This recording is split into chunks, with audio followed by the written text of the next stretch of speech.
हाँ जी, बहुत ही प्यारे बच्चों, ਆਪਾਂ नावल का पहला दूजा तीजा कांड पढ़ चुके हैं तो ਉਹਦੇ प्रश्न उत्तर भी कर चुके हैं। और बच्चों ਹੁਣ ਆਪਾਂ ਅੱਜ ਕਰਾਂਗੇ ਤੁਹਾਡੇ ਨਾਲ ਸਾਂਝਾ पात्र चित्रण। सब तो पहला ਆਪਾਂ ਬੰਤੇ ਦਾ पात्र चित्रण करांगे कि ਬੰਤੇ ਦਾ ਸੁਭਾਅ ਕਿਹੋ ਜਿਹਾ ਸੀ। पेपर ਦੇ ਵਿੱਚ ਆਉਂਦੇ ਨੇ ਤੁਹਾਨੂੰ पात्र चित्रण ਤੇ ਉਹ ਤੁਸੀਂ ਲਿਖਣੇ ਹੁੰਦੇ ਨੇ ਤੇ ਆਪਾਂ ਤੁਹਾਡੇ ਨਾਲ ਸਾਂਝਾ ਕਰਦੇ ਆ ਬੱਚੋ। सब तो पहला ਆਪਾਂ ਬੰਤੇ बारे गलबात करांगे। बच्चों ਬੰਤਾ प्रोफैसर निरंजन तसनीम दे लिखे नावल एक होर नवा साल का मुख पात्र है। वह एक गरीब रिक्शा चालक है। उसकी पत्नी का नाम तारो अते लड़के का नाम फुम्मण है। उस दियां दो कुड़ियां हन। सो बच्चों पहला जो आप पढ़िया वो पता लग गया भी सब तो पहला ਬੰਤਾ की है एक मुख पात्र।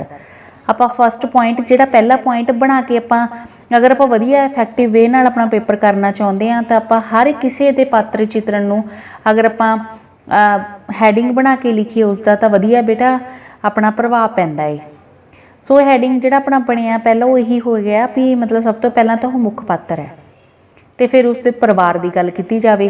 पहला नंबर एक मुख पात्र, नंबर 2 तो उसका परिवार। परिवार दे विच की कौन कौन ने उन्होंने तारो, ठीक है, एक लड़का है तो 2 लड़कियां ने। लड़के का नाम की है फुम्मण है तो लड़कियां का नाम का जिक्र नहीं आया हुआ नावल दे विच। चलो आप देखते हैं ये हुण तक 2 पॉइंट बन चुके हैं।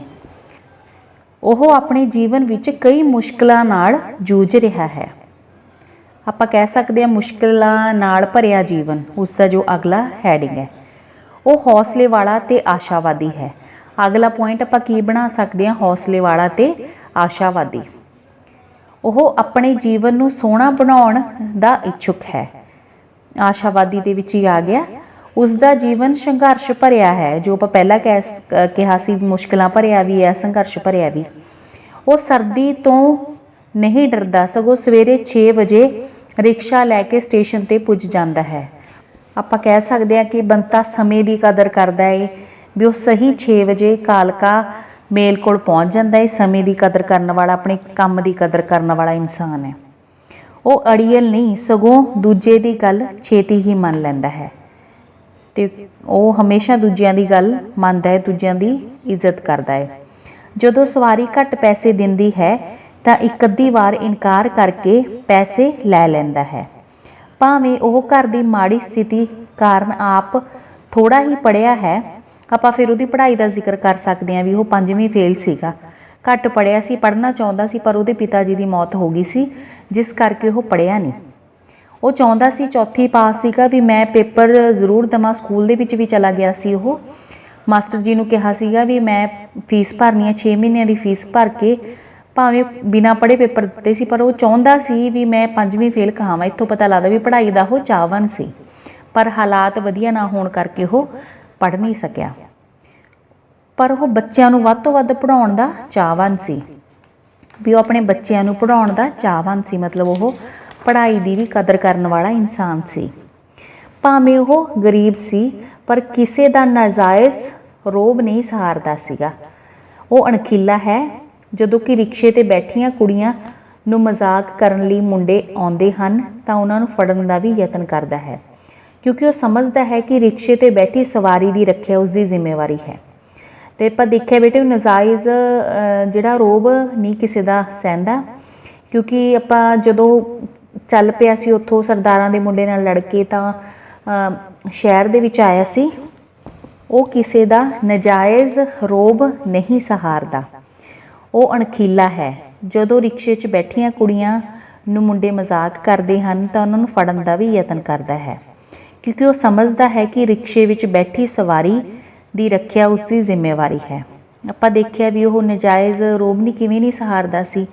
सरदारां दे मुंडे नाल लड़ के आया सी। वो शहर दे विच आके चौकीदारी चपड़ासी की नौकरी करन लग गया सी, पर जो ऑफिस दे विच जिथे काम करदा सी तां उहदे जिहड़े बॉस ने उन्होंने घर भी काम करवाते सन, पर जदों उन्होंने पत्नी ने कहा भी तू कपड़े धो तो उन्हें की किया, साफ इनकार करता। मतलब रोब नहीं सी किसी का झलदा भी मेरी जो ड्यूटी है मैं सिर्फ वही कराँगा तो बाकी काम नहीं कराँगा। ਸੋ ਇਸ ਤਰ੍ਹਾਂ ਵੀ ਅਣਖੀਲਾ ਵੀ ਸੀ, ਬਹਾਦਰ ਵੀ ਸੀ। ਜਦੋਂ ਮੁੰਡੇ ਕੁੜੀਆਂ ਨੂੰ ਤੰਗ ਕਰ ਰਹੇ ਸੀ ਤਾਂ ਉਹ ਕੁੜੀਆਂ ਨੂੰ ਵੀ ਬਚਾਉਂਦਾ ਹੈ। ਫਿਰ ਉਸ ਤੋਂ ਬਾਅਦ ਆਪਾਂ ਗੱਲ ਕਰਾਂਗੇ, ਉਸ ਨੂੰ ਸਿਗਰਟ ਪੀਣ ਦੀ ਆਦਤ ਹੈ। ਉਸ ਦੇ ਵਿੱਚ ਮਾੜੀ ਆਦਤ ਕੀ ਸੀ ਵੀ ਉਹ ਸਿਗਰਟ ਪੀਂਦਾ ਸੀ। ਉਹ ਲੋਕਾਂ ਨੂੰ ਖਬਰਾਂ ਪੜ੍ਹ ਕੇ ਵੀ ਸੁਣਾਉਂਦਾ ਹੈ। ਪੜ੍ਹਾਈ ਲਈ ਉਹ ਚਾਹਵਾਨ ਸੀ। ਉਹ ਦੇਖਿਆ ਵੀ ਦੁਕਾਨ 'ਤੇ ਜਦੋਂ ਚਾਹ ਪੀਂਦਾ ਹੁੰਦਾ ਤੇ ਉੱਥੇ ਚਾਹ ਵਾਲੇ ਨੂੰ ਵੀ ਖਬਰਾਂ ਸੁਣਾਉਂਦਾ ਹੁੰਦਾ। ਬੰਤੇ ਦਾ ਸਿੱਖ ਗੁਰੂਆਂ 'ਤੇ ਭਰੋਸਾ ਹੈ। ਉਸ ਦਾ ਆਪਣੀ ਮਾਂ ਨਾਲ ਬਹੁਤ ਪਿਆਰ ਹੈ। ਉਹ ਗੁਰਦੁਆਰਾ ਸਾਹਿਬ ਵੀ ਜਾਣਾ ਚਾਹੁੰਦਾ, ਧਾਰਮਿਕ ਵੀ ਹੈ ਬੰਤਾ, ਆਪਾਂ ਇੱਕ ਤਰ੍ਹਾਂ ਨਾਲ ਕਹਿ ਸਕਦੇ ਹਾਂ। ਕਿੰਨੇ ਪੁਆਇੰਟ ਆਪਣੇ ਸਾਹਮਣੇ ਆਈ ਜਾ ਰਹੇ ਨੇ, ਇੱਕ ਲਾਈਨ ਦੇ ਵਿੱਚੋਂ ਇੱਕ ਪੁਆਇੰਟ ਨਿਕਲਦਾ ਜਾ ਰਿਹਾ, ਤੇ ਇੱਕ ਲਾਈਨ ਦੇ ਵਿੱਚੋਂ ਇੱਕ ਪੁਆਇੰਟ ਨਿਕਲ ਆਇਆ ਤਾਂ ਤੁਸੀਂ ਉਸ ਪੁਆਇੰਟ ਨੂੰ ਐਕਸਪਲੇਨ ਕਰਕੇ ਆਸਾਨੀ ਨਾਲ ਲਿਖ ਸਕਦੇ ਹੋ। ਕੋਈ ਐਦਾਂ ਨਹੀਂ ਵੀ ਜੋ ਕਿਤਾਬ ਦੇ ਵਿੱਚ ਲਿਖਿਆ ਜਾਂ ਮੈਂ ਬੋਲ ਰਹੀ ਹਾਂ ਉਹੀ ਲਿਖਣਾ। ਬੱਚਿਓ, ਇਸ ਦੇ ਨਾਲ ਸੰਬੰਧਿਤ ਤੁਸੀਂ ਆਪਣੇ ਕੋਲੋਂ ਵੀ ਬਣਾ ਕੇ ਲਿਖ ਸਕਦੇ ਹੋ ਮੀਨਸ, ਪਰ ਉਹ ਸਿਰਫ ਇਹਦੇ ਨਾਲ ਹੀ ਸੰਬੰਧਿਤ ਹੋਵੇ। ਤੇ ਆਪਾਂ ਦੇਖਿਆ ਵੀ ਉਹਦੀ ਮਾਂ ਨਾਲ ਉਹ ਬਹੁਤ ਪਿਆਰ ਕਰਦਾ, ਭਾਵੇਂ ਉਹਦੀ ਮਾਂ ਘਰ ਉੱਥੇ ਰਹਿੰਦੀ ਹੁੰਦੀ ਹੈ, ਪਿੰਡ ਰਹਿੰਦੀ ਹੁੰਦੀ ਹੈ, ਕਿਉਂਕਿ ਤਾਰੋ ਤੇ ਉਸਦੀ ਮਾਂ ਦੀ ਨਹੀਂ ਬਣਦੀ ਹੁੰਦੀ, ਇਸ ਕਰਕੇ ਪਿੰਡ ਰਹਿਣ ਚਲੀ ਜਾਂਦੀ ਹੈ। ਪਰ ਫਿਰ ਵੀ ਉਹ ਕੀ ਕਰਦਾ, ਉਹਦੀ ਬਹੁਤ ਇੱਜ਼ਤ ਕਰਦਾ, ਪੈਸੇ ਵੀ ਭੇਜਦਾ ਹੈ, ਉਹਦੀ ਅੱਖਾਂ ਵੀ ਉਹਦੀਆਂ ਉਹਨੇ ਠੀਕ ਕਰਵਾਉਣੀਆਂ ਹੁੰਦੀਆਂ ਨੇ। ਭਾਵੇਂ ਉਹ ਉਸ ਕੋਲ ਨਹੀਂ ਰਹਿੰਦੀ ਪਰ ਫਿਰ ਵੀ ਉਹ ਆਰਥਿਕ ਸਹਾਇਤਾ ਉਸਦੀ ਕਰਦਾ ਹੈ। ਉਸ ਵਿੱਚ ਦੇਸ਼ ਭਗਤੀ ਦੀ ਭਾਵਨਾ ਵੀ ਹੈ, ਕਿਉਂਕਿ ਜਦੋਂ ਆਪਾਂ ਦੇਖਿਆ ਵੀ ਜਲਿਆਂਵਾਲੇ ਬਾਗ ਕੋਲੋਂ ਜਦੋਂ ਉਹ ਗੁਜ਼ਰਦਾ ਹੁੰਦਾ ਹੈ, ਲੰਘਦਾ ਹੁੰਦਾ ਹੈ, ਤਾਂ ਉੱਥੇ ਦੇਖਦਾ ਵੀ ਅੰਗਰੇਜ਼ਾਂ ਨੇ ਆਪਣੇ ਭਾਰਤੀਆਂ 'ਤੇ ਬਹੁਤ ਜ਼ੁਲਮ ਕੀਤੇ ਸਨ। ਉਹ ਗੋਲੀਆਂ ਦੇ ਨਿਸ਼ਾਨਾਂ ਅਤੇ ਉਹ ਸ਼ਹੀਦਾਂ ਦੇ ਖੂਹ ਦੇ ਬਾਰੇ ਸੋਚਦਾ ਹੈ। ਅਤੇ ਆਪਣੇ ਦੇਸ਼ ਨੂੰ ਜਦੋਂ ਫੁੰਮਣ ਨੂੰ ਪੜ੍ਹਾ ਰਿਹਾ ਹੁੰਦਾ ਉਦੋਂ ਵੀ ਕਹਿੰਦਾ ਹੁੰਦਾ ਵੀ ਇਹ ਸੋਨੇ ਦੀ ਚਿੜੀ ਹੈ, ਹਮੇਸ਼ਾ ਰਹੂਗੀ, ਚਾਹੇ ਅੰਗਰੇਜ਼ ਜਿੰਨਾ ਵੀ ਇਸ ਨੂੰ ਲੁੱਟ ਕੇ ਚਲੇ ਗਏ ਪਰ ਫਿਰ ਵੀ ਹੁਣ ਵੀ ਸੋਨੇ ਦੀ ਚਿੜੀ ਹੈ, ਰਿਸ਼ੀ ਮੁਨੀਆਂ ਦਾ ਦੇਸ਼ ਹੈ, ਬਹੁਤ ਮਹਾਨ ਦੇਸ਼ ਹੈ, ਇਸ ਤਰ੍ਹਾਂ ਕਹਿੰਦਾ ਹੈ। ਇਸ ਦਾ ਮਤਲਬ ਇਹ ਹੈ ਵੀ ਆਪਣੇ ਦੇਸ਼ ਨੂੰ ਉਹ ਪਿਆਰ ਕਰਦਾ ਹੈ। ਉਸ ਨੂੰ ਆਪਣੀ ਪਤਨੀ ਤਾਰੋ ਦੇ ਅਕਸਰ ਰੋਗੀ ਰਹਿਣ ਦਾ ਵੀ ਦੁੱਖ ਰਹਿੰਦਾ ਹੈ। ਉਹ ਚਾਹੁੰਦਾ ਹੈ ਕਿ ਉਹ ਠੀਕ ਰਹੇ, ਹੱਸੇ, ਬਹੁਤ ਪਿਆਰ ਕਰਦਾ ਆਪਣੀ ਪਤਨੀ ਨੂੰ। ਉਹ 10 ਨੌਹਾਂ ਦੀ ਕਿਰਤ ਕਰਨ ਦਾ ਵੀ ਬਹੁਤ ਸ਼ੌਕੀਨ ਹੈ। ਉਹਨੂੰ ਇਹ ਨਹੀਂ ਹੈਗਾ ਵੀ ਚੋਰੀ ਠੱਗੀ ਕਰਕੇ ਉਹ ਕੋਈ ਪੈਸੇ ਲੈ ਕੇ ਆਵੇ, ਸਗੋਂ 10 ਨੌਹਾਂ ਦੀ ਕਿਰਤ ਕਰਨ ਨੂੰ ਉਹ ਵਧੀਆ ਸਮਝਦਾ ਹੈ। ਉਹ ਆਪਣੇ ਮਿੱਠੇ ਬੋਲਾਂ ਨਾਲ ਉਸ ਨੂੰ ਖੁਸ਼ ਰੱਖਣ ਦਾ ਯਤਨ ਕਰਦਾ ਹੈ ਕਿ ਤਾਰੋ ਨੂੰ ਉਸ ਨੂੰ ਕਿਰਤ ਬਹੁਤ ਪਸੰਦ ਹੈ। ਉਹ 10 ਨੌਹਾਂ ਦੀ ਕਮਾਈ ਦੀ ਕਦਰ ਕਰਦਾ ਹੈ। ਡੋਰ ਨੂੰ ਮਾਝਾ ਲਾਉਣ ਵਾਲਿਆਂ ਦੇ ਲਿਬੜੇ ਹੱਥ ਉਸਦੇ ਕਿਰਤ ਦੇ ਵਿਸ਼ਵਾਸ ਨੂੰ ਹੋਰ ਪੱਕਾ ਕਰਦੇ ਹਨ। ਉਸ ਨੂੰ ਆਪਣੀ ਪਤਨੀ ਤਾਰੋ ਦੇ ਕਮਜ਼ੋਰ ਤੇ ਰੋਗੀ ਰਹਿਣ ਦੀ ਬਹੁਤ ਫਿਕਰ ਹੈ। ਉਹ ਰਿਕਸ਼ਾ ਚਾਲਕ ਸਾਥੀਆਂ ਨਾਲ ਹਮਦਰਦੀ ਵਾਲਾ ਹੈ, ਕਿਸੇ ਨਾਲ ਲੜਦਾ ਨਹੀਂ ਵੀ ਰਿਕਸ਼ੇ ਚਾਲਕਾਂ ਨਾਲ ਮਤਲਬ ਜਲਣ ਕਰੇ ਉਹ ਕਿਸੇ ਤਰ੍ਹਾਂ ਨਾਲ, ਸਗੋਂ ਉਹਨਾਂ ਨਾਲ ਕੀ ਹੈ ਉਸਦਾ ਬਹੁਤ ਪਿਆਰ ਹੁੰਦਾ ਹੈ ਤੇ ਹਮਦਰਦੀ ਵੀ ਰੱਖਦਾ ਹੈ। ਉਹ ਚੰਗਾ ਗਾਇਕ ਵੀ ਹੈ। ਜਦੋਂ ਦਿਆਲੇ ਨਾਲ ਰਾਤ ਨੂੰ ਆ ਰਿਹਾ ਹੁੰਦਾ ਹੈ, ਤਾਰੋ ਨਾਲ ਲੜ ਕੇ ਉਹ ਦਿਆਲੇ ਕੋਲ ਚਲਾ ਜਾਂਦਾ ਹੈ, ਤਾਂ ਦਿਆਲਾ ਉਹਨੂੰ ਜਦੋਂ ਘਰ ਛੱਡਣ ਆਉਂਦਾ ਤਾਂ ਦਿਆਲਾ ਵੀ ਗਾਉਂਦਾ ਤੇ ਆਪ ਵੀ ਉਹ ਹੀਰ ਗਾਉਂਦਾ ਹੈ। ਉਸ ਨੂੰ ਹੀਰ ਗਾ ਕੇ ਬਹੁਤ ਖੁਸ਼ੀ ਹੁੰਦੀ ਹੈ। ਉਹ ਕਦੇ ਕਦੇ ਸ਼ਰਾਬ ਵੀ ਪੀ ਲੈਂਦਾ ਹੈ, ਪਰ ਬਹੁਤੀ ਨਹੀਂ ਪੀਂਦਾ। ਉਹ ਸ਼ਰਾਬ ਪੀਣੀ ਉਹਨੂੰ ਪਸੰਦ ਨਹੀਂ, ਪਰ ਕਦੇ ਕਦੇ ਮਤਲਬ ਪੀਂਦਾ ਹੈ। ਬੰਤਾ ਖੁਸ਼ ਦਿਲ ਇਨਸਾਨ ਹੈ, ਬਹੁਤ ਖੁਸ਼ ਦਿਲ ਇਨਸਾਨ ਹੈ। ਉਹ ਮਤਲਬ ਚਾਹੁੰਦਾ ਕਿ ਉਹ ਜ਼ਿੰਦਗੀ ਨੂੰ ਮਾਣੇ, ਨਵੇਂ ਸਾਲ ਨੂੰ ਵੀ ਉਹ ਮਨਾਉਣਾ ਚਾਹੁੰਦਾ ਹੁੰਦਾ ਹੈ। ਜਦ ਉਹ ਆਪਣੇ ਮਿੱਤਰ ਦਿਆਲੇ ਕੋਲ ਜਾਂਦਾ ਹੈ ਤਾਂ ਉਸ ਨਾਲ ਦਿਲ ਲੱਗੀ ਵੀ ਕਰ ਲੈਂਦਾ ਹੈ, ਮਤਲਬ ਹਾਸਾ ਮਜ਼ਾਕ ਕਰਦਾ ਹੈ। ਉਹ ਸੱਚੀ ਗੱਲ ਕਰਨ ਤੋਂ ਸੰਗਦਾ ਨਹੀਂ ਹੈ। ਜਦੋਂ ਰਿਕਸ਼ੇ ਵਾਲਾ ਮਾੜਾ ਕੰਮ ਕਰਦਾ ਹੈ ਤਾਂ ਉਸ ਨੂੰ ਮਾੜਾ ਕਹਿੰਦਾ ਹੈ, ਪਰ ਚੰਗਾ ਕੰਮ ਕਰਨ ਵਾਲੇ ਰਿਕਸ਼ੇ ਚਾਲਕ ਦੀ ਉਹ ਤਾਰੀਫ ਵੀ ਕਰਦਾ ਹੈ। ਸੋ ਦੇਖਿਆ ਆਪਾਂ ਕਿੰਨੇ ਜ਼ਿਆਦਾ ਜੋ ਇਸ 'ਤੇ ਪੁਆਇੰਟ ਨੇ ਬਣ ਚੁੱਕੇ ਨੇ। ਆਪਣੇ ਕੋਲੋਂ ਬਣਾ ਕੇ ਆਪਾਂ ਜਿੰਨਾ ਮਰਜ਼ੀ ਲਿਖ ਦਈਏ, ਅਗਰ ਆਪਾਂ ਨਾਵਲ ਧਿਆਨ ਨਾਲ ਸੁਣਿਆ ਸਾਰਾ ਆਪਾਂ ਨੂੰ ਪਤਾ ਵੀ ਨਾਵਲ ਦੇ ਵਿੱਚ ਹੈ ਕੀ ਹੈ, ਤਾਂ ਆਪਾਂ ਉਸ ਦੇ ਵਿੱਚੋਂ ਬੰਤੇ ਦੇ ਚਾਹੇ ਕਿੰਨੇ ਮਰਜ਼ੀ 100 ਪੁਆਇੰਟ ਕੱਢ ਲਓ, ਕੋਈ ਪ੍ਰੋਬਲਮ ਨਹੀਂ ਹੈਗੀ। ਅੰਤ ਵਿੱਚ ਅਸੀਂ ਕਹਿ ਸਕਦੇ ਹਾਂ ਕਿ ਬੰਤਾ ਇੱਕ ਇਮਾਨਦਾਰ, ਮਿਹਨਤੀ, ਔਲਾਦ ਨਾਲ ਪਿਆਰ ਕਰਨ ਵਾਲਾ, ਪਤਨੀ ਨਾਲ ਹਮਦਰਦੀ ਨਾਲ ਪੇਸ਼ ਆਉਣ ਵਾਲਾ, ਮਿੱਤਰਾਂ ਦਾ ਮਿੱਤਰ, ਦੇਸ਼ ਭਗਤੀ ਦੇ ਮਾਦੇ ਵਾਲਾ ਅਤੇ ਧਾਰਮਿਕ ਵਿਚਾਰਾਂ ਵਾਲਾ ਆਦਮੀ ਹੈ। ਸਮੁੱਚੇ ਤੌਰ 'ਤੇ ਉਸ ਨੂੰ ਇੱਕ ਚੰਗਾ ਪਾਤਰ ਆਖਿਆ ਜਾ ਸਕਦਾ ਹੈ, ਮਤਲਬ ਉਹ ਕੀ ਹੈ, ਇੱਕ ਚੰਗਾ ਪਾਤਰ ਹੈ। ਇਹ ਸੀ ਬੱਚਿਓ ਬੰਤੇ ਦਾ ਪਾਤਰ ਚਿਤਰਣ। ਤੇ ਉਸ ਤੋਂ ਬਾਅਦ ਆਪਾਂ ਤਾਰੋ ਦਾ ਪਾਤਰ ਚਿਤਰਣ ਕਰਦੇ ਹਾਂ ਵੀ ਤਾਰੋ ਹੈ ਜੋ ਕਿਸ ਤਰ੍ਹਾਂ ਦਾ ਪਾਤਰ ਹੈ ਨਾਵਲ ਦੇ ਵਿੱਚ। शुरुआत सारे नावलों की, आप चाहे एकांगी है, नावल है, आप इत्थों ही शुरू करनी है भी यह किन्ना ने लिखिया होए नावल दे विच किस तरह के पात्र ने। तारो प्रोफैसर निरंजन तसनीम के नावल एक होर नवां साल की एक महत्वपूर्ण इस्त्री पात्र है। सब तो पहला की आ गया है, महत्वपूर्ण इस्त्री पात्र है। तारो मुख पात्र बंते की पत्नी है। परिवार बारे दस सकते हैं आप, उसका परिवार किदां दा। बंता उसका पति हुंदा, उसदे एक लड़का हुंदा है, उहदा नाम फुम्मण हुंदा है, 2 लड़कियां हुंदियां ने। फुम्मण उसका इकलौता पुत्र है, ये उसके परिवार दे विच ही आ गया। उसदियां 2 कुड़ियां हन, वो बहुती पढ़ी लिखी नहीं है। तारो की है, ये बहुती पढ़ी लिखी नहीं है, वो मसां 2 जमातां ही पास है। आपां देखिया भी बंता 5वीं फेल सीगा, पर तारो की है 2 जमातां ही पास सी। वो अपने पति बंते नूं हर वेले हर प्रकार का आराम दे के खुश हुंदी है। वो मतलब चाहुंदी है कि बंता खुश रहे, भावें आप वो बहुत दुखी हुंदी है, पर फिर भी वो वास्ते चाहुंदी है, स्वैटर भी बुनदी है तो उंज भी मतलब उसका ख्याल रखती है। वो आग्याकारी पत्नी भी है, भावें किन्नी भी ठंड होवे वो उठ के चाह बना के दिंदी है बंते नूं, मतलब घर के काम भी संभालती है तो अपने बच्चों नूं भी संभालती है। वो अपनी सेहत की परवाह नहीं करती, वो कहती है भी मेरा परिवार अगे जाए। आप बीमार रहिंदी है पर वो दवाइयां तक नहीं लियाउंदी, क्योंकि उही पैसे वो अपने परिवार ते लगाउणा चाहुंदी हुंदी है। वो अपने बच्चों नूं चंगे स्कूल विच पढ़ाउण की इच्छा रखती है। आपां देखिया भी वो अपने बच्चों नूं चंगे स्कूल च पढ़ाउण वास्ते वो मास्टरां दे घर नौकरी भी करती हुंदी है। वो घर के गुजारे वास्ते किसी के घर जाके काम करन तो भी संकोच नहीं करती। वो अनुभव करती है कि घर नूं चलाउण लई वध तों वध आमदन का होना बहुत जरूरी है। तारो कई बार निक्की निक्की गल ते उदास हो जाती है, मतलब उदास भी रहिंदी है वो, क्योंकि घर के हालात इहो जिहे हुंदे ने। शुरू दे विच तारो इहो जी नहीं हुंदी सी, पर हौली हौली हालातां ने उहनूं इन्ना दुखी करता, मजबूर करता कि वह उदास रहना शुरू करता उसने। पर अपने पति बंते का हर पक्षों ध्यान रखती है। वो आप दुख झल के पति नूं सुख देण दा हर संभव यतन करती है। उसका मन किसी नूं रुसिया होया नहीं वेख सकता, इस करके वो बंते नूं कई बार जबरदस्ती रोटी भी खवाउंदी ते चाह बना के भी पिलाउंदी है। वो अपने पति अगे हथ नहीं चुकती। जदों उहदे पति ने एक बार उसनूं मारिया सी, लड़ाई हो गई सी। लड़ाई का कारण ये सी भी मतलब बारिश हो रही सी, बंता भी अक्या थक्या आया सी, तो उन्हें तारो ने अपने पेके जाना हुंदा सी। जस्सी उन्हां दी रिश्तेदार जो भतीजी सी उहदा कोई मंगना सी, शगन सी, पर वो इस तरह उन्हां दी बहस हो जाती है। पर फिर वो उहदे सामने बोलदी नहीं, मतलब लड़दी नहीं हुंदी, चुप हो जाती है पर लड़दी नहीं हैगी। जद बंता उसनूं गुस्से नाल कुटदा है तो आप चुप रहिंदी है। उसदा अपनी सੱਸ नाल बहुता प्यार नहीं है। आपां देखिया भी उसका अपनी सੱਸ नाल बहुता प्यार नहीं है, लड़दी है। इस करके बंते दी जो माँ है पिंड रहिंदी सी, वो आप शहर च रहिंदी सी। इस कारण उसनूं उस कोल रख के वो राजी नहीं सी। वो अपनी कुड़ियां नाल भी उन्ना ही प्यार करती है जिन्ना कि फुम्मण दे नाल।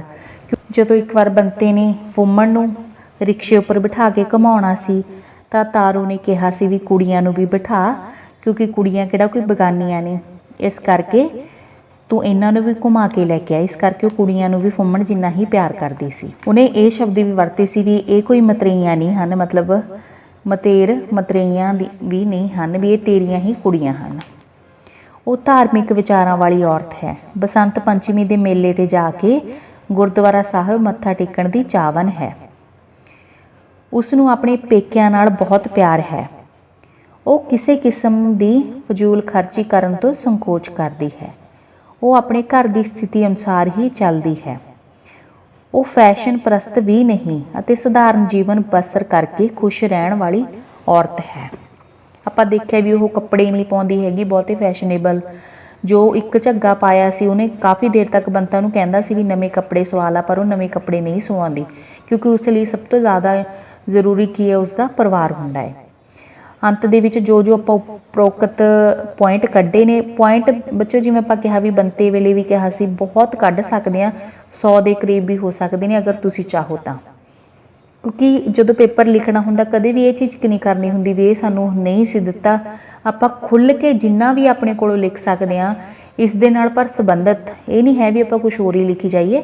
ਇਸ ਦੇ ਨਾਲ ਸੰਬੰਧਿਤ ਤੁਸੀਂ ਜਿੰਨਾ ਚਾਹੋ ਉਹਨਾਂ ਇੱਕ ਇੱਕ ਲਾਈਨ ਦੇ ਵਿੱਚੋਂ ਇੱਕ ਇੱਕ ਸਤਰ ਦੇ ਵਿੱਚੋਂ ਤੁਸੀਂ ਇੱਕ ਪੁਆਇੰਟ ਕੱਢ ਸਕਦੇ ਹੋ। ਉਹ ਪੁਆਇੰਟ ਕੱਢ ਕੇ ਉਹਨੂੰ ਅੰਡਰਲਾਈਨ ਕਰਕੇ ਫਿਰ ਆਪਾਂ ਲਿਖਣਾ ਹੁੰਦਾ। ਅੰਤ ਵਿੱਚ ਅਸੀਂ ਕਹਿ ਸਕਦੇ ਹਾਂ ਕਿ ਤਾਰੋ ਚੰਗੇ ਸੁਭਾਅ ਵਾਲੀ ਹੈ, ਆਗਿਆਕਾਰ ਵੀ ਸੀ, ਮਜ਼ਦੂਰੀ ਕਰਨ ਤੋਂ ਨਾ ਝਿਜਕਣ ਵਾਲੀ ਸੀ, ਮਤਲਬ ਕੰਮ ਵੀ ਕਰਦੀ ਸੀ, ਬੱਚਿਆਂ ਦੀ ਪੜ੍ਹਾਈ ਵੱਲ ਵਿਸ਼ੇਸ਼ ਧਿਆਨ ਦੇਣ ਵਾਲੀ ਔਰਤ ਸੀ, ਬੱਚਿਆਂ ਨਾਲ ਪਿਆਰ ਕਰਦੀ ਸੀ, ਬੱਚਿਆਂ ਨੂੰ ਇੱਕੋ ਜਿਹਾ ਸਮਝਦੀ ਸੀ, ਸੋਝੀਵਾਨ ਸੀ। ਇਸ ਤਰ੍ਹਾਂ ਬਹੁਤ ਪੁਆਇੰਟ ਨੇ ਇਸ ਵਿੱਚੋਂ ਲਏ ਜਾ ਸਕਦੇ ਨੇ। ਸੋ ਬੱਚਿਓ ਇਹ ਸੀ ਤਾਰੋ ਦਾ ਪਾਤਰ ਚਿਤਰਣ। ਤੇ ਅੱਗੇ ਆਪਾਂ ਗੱਲ ਕਰਾਂਗੇ ਬੰਤੇ ਦੀ ਮਾਂ ਦਾ ਪਾਤਰ ਚਿਤਰਣ। ਬੰਤੇ ਦੀ ਮਾਂ ਮਤਲਬ ਕਿਹੋ ਜਿਹੀ ਔਰਤ ਸੀ, ਕਿੱਥੇ ਰਹਿੰਦੀ ਸੀ, ਹੈ ਨਾ। ਸ਼ੁਰੂਆਤ ਆਪਾਂ ਹਰ ਕਿਸੇ ਪਾਤਰ ਦੀ ਉਸ ਤਰ੍ਹਾਂ ਹੀ ਕਰਾਂਗੇ ਵੀ ਬੰਤੇ ਦੀ ਮਾਂ ਪ੍ਰੋਫੈਸਰ ਨਿਰੰਜਨ ਤਸਨੀਮ ਦੇ ਲਿਖੇ ਨਾਵਲ ਇੱਕ ਹੋਰ ਨਵਾਂ ਸਾਲ ਦੀ ਇਸਤਰੀ ਪਾਤਰ ਹੈ। ਆਪਾਂ ਮਹੱਤਵਪੂਰਨ ਪ੍ਰਮੁੱਖ ਪਾਤਰ ਨਹੀਂ ਕਹਾਂਗੇ, ਆਪਾਂ ਇਸਤਰੀ ਪਾਤਰ ਕਹਾਂਗੇ ਕਿਉਂਕਿ ਇੰਨੀ ਗੱਲ ਨਹੀਂ ਇਹਦੇ ਵਿੱਚ ਉਹਨਾਂ ਦੀ ਮਾਂ ਦੀ ਕੀਤੀ ਹੋਈ, ਠੀਕ ਹੈ। ਉਹ ਬੰਤੇ ਦੀ ਮਾਂ ਤੇ ਤਾਰੋ ਦੀ ਸੱਸ ਹੈ। ਪਰਿਵਾਰ ਹੋ ਗਿਆ, ਉਹਦੇ ਪਰਿਵਾਰ ਦੇ ਵਿੱਚ ਕੌਣ ਕੌਣ ਹੈ। ਪਹਿਲਾਂ ਪਾਤਰ ਦੱਸਦਾ ਵੀ ਇਸਤਰੀ ਪਾਤਰ ਹੈ, ਪਹਿਲਾ ਪੁਆਇੰਟ ਬਣ ਗਿਆ ਸੀ। ਤੇ ਦੂਸਰਾ ਪੁਆਇੰਟ ਇਹ ਬਣ ਗਿਆ ਇਹਦਾ ਵੀ ਉਹ ਉਹਦੇ ਪਰਿਵਾਰ ਦੇ ਵਿੱਚ ਕੌਣ ਕੌਣ ਹੈ।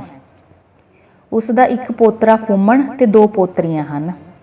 ਉਹ ਪਿੰਡ ਵਿੱਚ ਹੀ ਰਹਿੰਦੀ ਹੈ। ਰਹਿੰਦੀ ਕਿੱਥੇ ਹੈ ਲਿਖ ਸਕਦੇ ਹਾਂ, ਪਿੰਡ ਦੇ ਵਿੱਚ ਰਹਿਣ ਵਾਲੀ, ਠੀਕ ਹੈ।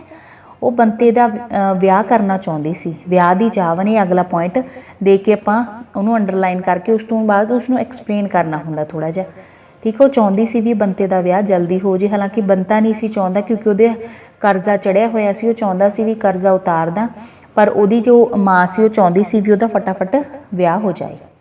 ਉਸ ਦੀ ਇੱਛਾ ਹੈ ਕਿ ਬੰਤਾ ਛੇਤੀ ਤੋਂ ਛੇਤੀ ਵਿਆਹ ਕਰਵਾ ਲਵੇ। ਇਸ ਸੰਬੰਧੀ ਉਹ ਬੰਤੇ ਦੀ ਮਾਮੀ ਨਾਲ ਕਾਫੀ ਵਿਚਾਰ ਵਟਾਂਦਰਾ ਵੀ ਕਰਦੀ ਹੈ। ਉਹ ਚਾਹੁੰਦੀ ਹੈ ਕਿ ਤਾਰੀ ਜਿਹਨੂੰ ਆਪਾਂ ਤਾਰੋ ਕਹਿੰਦੇ ਆ, ਤਾਰੀ ਦਾ ਵਿਆਹ ਬੰਤੇ ਨਾਲ ਹੋ ਜਾਵੇ। ਉਸ ਦੀ ਆਪਣੀ ਨੂੰਹ ਤਾਰੋ ਨਾਲ ਨਹੀਂ ਬਣਦੀ। ਇਹ ਤਾਂ ਫਿਰ ਅਗਲਾ ਪੁਆਇੰਟ ਆ ਗਿਆ ਵੀ ਉਸ ਦੀ ਆਪਣੀ ਨੂੰਹ ਨਾਲ ਨਹੀਂ ਬਣਦੀ। ਇੱਕ ਵਾਰ ਜਦ ਉਹ ਆਪਣੀ ਨੂੰਹ ਕੋਲ ਆ ਕੇ ਰਹਿਣ ਲੱਗੀ ਤਾਂ ਕਿਸੇ ਗੱਲੋਂ ਝਗੜਾ ਹੋ ਗਿਆ। ਬੰਤੇ ਦੀ ਮਾਂ ਗੁੱਸੇਖੋਰ ਸੀ। ਅਗਲਾ ਪੁਆਇੰਟ ਆਪਾਂ ਕਹਿ ਸਕਦੇ ਵੀ ਸ਼ਾਂਤ ਸੁਭਾਅ ਦੀ ਨਹੀਂ ਸੀ, ਗੁੱਸੇਖੋਰ ਸੀ। ਉਹ ਨੂੰਹ ਦੀ ਜੋ ਆਖੀ ਹੋਈ ਗੱਲ ਨੂੰ ਉਹ ਬਰਦਾਸ਼ਤ ਨਹੀਂ ਸੀ ਕਰਦੀ। ਇਹ ਵੀ ਪੁਆਇੰਟ ਆ ਗਿਆ ਵੀ ਨੂੰਹ ਦੀ ਆਖੀ ਗੱਲ ਨੂੰ ਉਹ ਬਰਦਾਸ਼ਤ ਨਹੀਂ ਸੀ ਕਰਦੀ। ਭਾਵੇਂ ਉਸ ਦੀ ਨੂੰਹ ਨਾਲ ਨਹੀਂ ਸੀ ਬਣਦੀ, ਪਰ ਫਿਰ ਵੀ ਉਹ ਨੂੰਹ ਨੂੰ ਪਿਆਰ ਕਰਦੀ ਸੀ। ਹਰ ਕੋਈ ਕਰਦਾ ਆਪਣੇ ਪਰਿਵਾਰ ਨੂੰ ਪਿਆਰ, ਚਾਹੇ ਨਹੀਂ ਬਣਦੀ ਹੁੰਦੀ ਪਰ ਫਿਰ ਵੀ ਪਿਆਰ ਤਾਂ ਹੈ।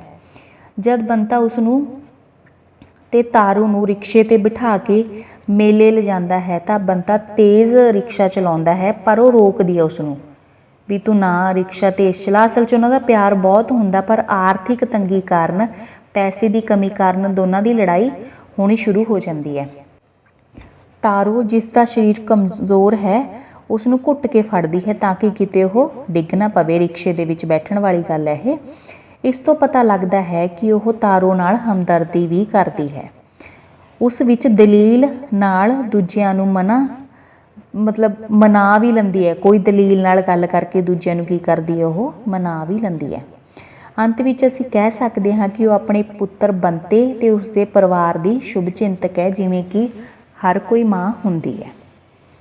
ਅੱਗੇ ਆ ਗਿਆ ਬੱਚੋ ਫੁੰਮਣ ਦਾ ਪਾਤਰ ਵੀ ਪੇਪਰਾਂ ਦੇ ਵਿੱਚ ਬੜੀ ਵਾਰੀ ਆਇਆ, ਕਿਉਂਕਿ ਆਪਾਂ ਕੀ ਕਰਦੇ ਹਾਂ, ਬੱਚੇ ਕੀ ਕਰਦੇ ਨੇ ਵੀ ਬੰਤੇ ਨੂੰ ਪਾਤਰ ਨੂੰ ਯਾਦ ਕਰ ਲੈਂਦੇ ਨੇ, ਤਾਰੋ ਦਾ ਕਰ ਲੈਂਦੇ ਨੇ ਯਾਦ, ਪਰ ਬੱਚਿਓ ਅਕਸਰ ਉਹ ਪਾਤਰਾਂ ਨੂੰ ਵੀ ਆਪਾਂ ਅੱਖੀਂ ਓਹਲੇ ਨਹੀਂ ਕਰ ਸਕਦੇ। ਇਹੋ ਜਿਹੇ ਪਾਤਰ ਵੀ ਹਮੇਸ਼ਾ ਪੇਪਰ ਦੇ ਵਿੱਚ ਆ ਜਾਂਦੇ ਨੇ। ਸ਼ੁਰੂਆਤ ਅਗਰ ਮੰਨ ਲਓ ਤੁਹਾਨੂੰ ਕੁਛ ਨਹੀਂ ਪਤਾ, ਤੁਸੀਂ ਕੋਈ ਪਾਤਰ ਨਹੀਂ ਪੜ੍ਹ ਕੇ ਗਏ ਹੈਗੇ, ਪੜ੍ਹਨ ਦੀ ਜ਼ਰੂਰਤ ਹੀ ਨਹੀਂ ਹੁੰਦੀ, ਤੁਸੀਂ ਨਾਵਲ ਪੜ੍ਹਿਆ ਤਾਂ ਆਪਣੇ ਕੋਲੋਂ ਲਿਖੋ। ਜਿਵੇਂ ਤੁਸੀਂ ਫਿਲਮ ਦੇਖ ਕੇ ਆਉਂਦੇ ਹੋ, ਫਿਲਮ ਦੀ ਕਹਾਣੀ ਤੁਹਾਨੂੰ ਪਤਾ ਹੁੰਦਾ ਵੀ ਫਿਲਮ ਦੇ ਵਿੱਚ ਇਹ ਲਿਖਿਆ ਜੀ, ਇਹ ਤੁਸੀਂ ਐਕਸਪਲੇਨ ਕਰ ਸਕਦੇ ਹੋ, ਤੁਹਾਡੇ ਦਿਮਾਗ 'ਚ ਹੁੰਦਾ। ਇੱਥੇ ਵੀ ਆ, ਪਰ ਇੱਥੇ ਸਿਰਫ ਆਪਾਂ ਨੂੰ ਝਿਜਕਾ, ਹੋਰ ਕੁਛ ਨਹੀਂ। ਜਦੋਂ ਝਿਜਕ ਤੁਸੀਂ ਉਤਾਰਤੀ ਤਾਂ ਬੱਚਿਓ ਤੁਸੀਂ ਬੜੀ ਆਸਾਨੀ ਨਾਲ ਹੀ ਲਿਖ ਸਕਦੇ ਹੋ। ਹੁਣ ਫੁੰਮਣ ਹੈ, ਫੁੰਮਣ ਕੀ ਆਪਾਂ ਨੂੰ ਪਤਾ, ਫੁੰਮਣ ਦੀਆਂ ਜਿਹੜੀਆਂ ਵੀ ਗੱਲਾਂ ਆਪਾਂ ਨੂੰ ਪਤਾ ਨਹੀਂ ਉਹਨਾਂ ਨੂੰ ਪੁਆਇੰਟ ਬਣਾ ਕੇ ਲਿਖ ਦਿਓ। 50 ਪੁਆਇੰਟ ਆਰਾਮ ਨਾਲ ਫੁੰਮਣ ਦੇ ਨਿਕਲ ਸਕਦੇ ਨੇ। ਇੱਕ ਤੁਸੀਂ ਲਾਈਨ ਬਣਾ ਕੇ ਤੇ ਅੱਗੇ ਤੁਸੀਂ ਆਰਾਮ ਨਾਲ ਲਿਖ ਸਕਦੇ ਹੋ ਬੱਚੋ, ਠੀਕ ਹੈ। ਪਰ ਦੇਖੋ ਮੈਂ ਤੁਹਾਨੂੰ ਦੱਸ ਰਹੀ ਹਾਂ ਆਪਣੇ ਵਿਚਾਰਾਂ ਦੇ ਨਾਲ, ਤੁਸੀਂ ਆਪਣੇ ਵਿਚਾਰਾਂ ਨਾਲ ਵੱਧ ਤੋਂ ਵੱਧ ਉਹਨੂੰ ਬਣਾ ਕੇ ਲਿਖ ਸਕਦੇ ਹੋ। ਸਭ ਤੋਂ ਪਹਿਲਾਂ ਤਾਂ ਆਪਾਂ ਕਹਿ ਸਕਦੇ ਹਾਂ ਵੀ प्रोफैसर निरंजन तसनीम दे लिखे नावल एक होर नवां साल का यह एक पात्र है, प्रमुख पात्र नहीं है, ये एक ही है, एक पात्र है। वो बंते ते तारो का पुत्र है। फिर उसके परिवार बारे कहांगे भी उसके पिता का नाम बंता है, उसकी माँ का नाम तारो है, उसदियां 2 भैणां हुंदियां हन। बंते की माँ का पोतरा है, मतलब देखो वधा के गल की हुई है, क्योंकि उंज आपां नहीं इन्ने मतलब वो कर सकते, तो जे आपां चाहिए तो हर गल नूं वधा वधा के, अगर तुहानूं लिखण की कला आ गई बच्चों, लिखण की कला तो इहो जी हुंदी है भी एक शब्द तो भी आपां एक लेख बना दिंदे आ। सो वो कला आ गई तो तुहानूं कोई भी मात नहीं पा सकता। पेपर लिखना भी एक ढंग हुंदा। वो घर विच सब तो लाडला मैंबर है। हुण 3 पॉइंट ये बन चुके हैं भी घर दे विच की आ वो एक लाडला है, बहुत प्यार करते हैं सारे उसनूं। वो पढ़न का बहुत चाहवान है। अगला पॉइंट आ गया इसका भी, वो पढ़न का एक चाहवान है। वो अपने पिता नूं जद पाठ पढ़ाउण लई कहंदा है तो कठिन शब्दों के अर्थों की जानकारी प्राप्त करने का चाहवान है। आपां अगे कह सकते भी सीखण का चाहवान, पढ़न का चाहवान, कुछ नवां सीखण का भी चाहवान है। वो कोमल दिल का बालक है, कोमल दिल का बालक है। वो पता ही हो तो अपन बालक हमेशा बच्चे कोमल दिल के हुंदे ने। जदों उसका बाप उसकी माँ तारू नूं कुੱਟਦਾ है तो बहुत दुखी हुंदा है, जिवें अक्सर देखते आपां घरां दे विच हुंदा है। वो दुख ना सहारदा होया रोण लग जाता है। आपां कह सकते भी अपनी माँ नूं बहुत प्यार करदा, ये भी पॉइंट बना सकते हैं। वो सैर करदा भी शौकीन है, सैर भी करना चाहुंदा, क्योंकि जदों वो सोचदा भी उसके पिता जी उसनूं सैर करवा के लैके आउण। जद बंता कहता है कि चल तैनूं सैर करा लियावां तां वो झट तैयार हो जाता है। वो माता पिता का आग्याकारी बेटा है, वो एक आग्याकारी बेटा है। घर दे सारे जी उसनूं बहुत प्यार करते हैं, वो भी घर दे जीआं नूं प्यार करता है तो उसनूं भी सारे बहुत प्यार करते हैं। वो घर की स्थिति अनुसार अपने आप नूं ढाल लैंदा है, वो जिद्दी नहीं है। अगले एक देखो किन्ने पॉइंट बन गए बच्चों। जो मैं बोल रही हाँ ना, तुसी कापी पेन चक के ते सारे के सारे ਜਿਹੜੀ मैं लाइन बोल रही हूँ उही लाइन नूं पॉइंट बनावो।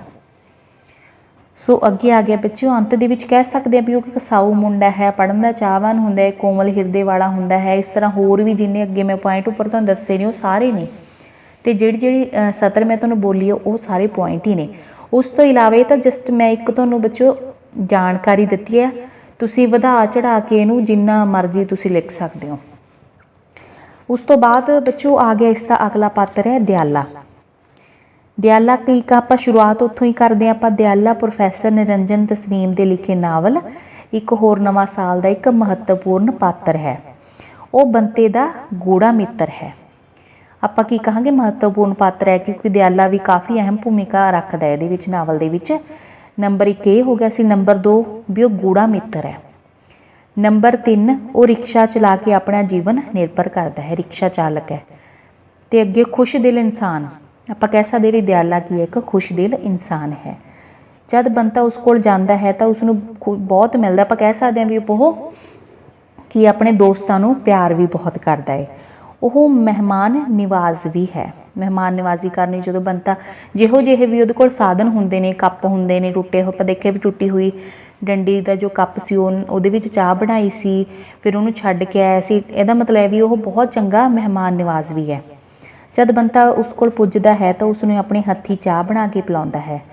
वो चढ़दियां कलां दे विच रहण वाला है। जिहो जी लड़ाई होवे, बंता बहुत दुखी हो गया सी लड़ाई तो, पर उसकी पत्नी लड़ के गई रहिंदी है, पर वो चढ़दी कला दे विच रहिंदा सी, गरीबी का अफसोस नहीं सी करदा बहुता। भावें उसकी पत्नी किसी कारण करके पेके चली जाती है, पर फिर भी वह उदास नहीं हुंदा। उदासी दे विच नहीं वो बंदा रहिंदा, हमेशा खुश दिल ही हुंदा है। चढ़दियां कलां दे विच आपां कहांगे रहिंदा है। वो रिक्शा यूनीयन का मैंबर भी है। वो रिक्शा चालक दीयां औकड़ां नूं यूनीयनां विच पेश करता है। उसनूं अपना रिक्शा चालक भरावां नाल भी बहुत हमदर्दी है। अगे आ गया बच्चों गायक। आप कहांगे भी वो गायक है, उसनूं गाउण का भी शौक है। वो जदों जांदे ने तां गाउंदे भी ने। वो बंते नूं लोक गीत की एक लाइन सुना के खुश कर दिंदा है। वो लाइन किहड़ी सी तो अगर तुहानूं याद होवे, जोगी उतर पहाड़ों आया चरखे की घूक सुन के।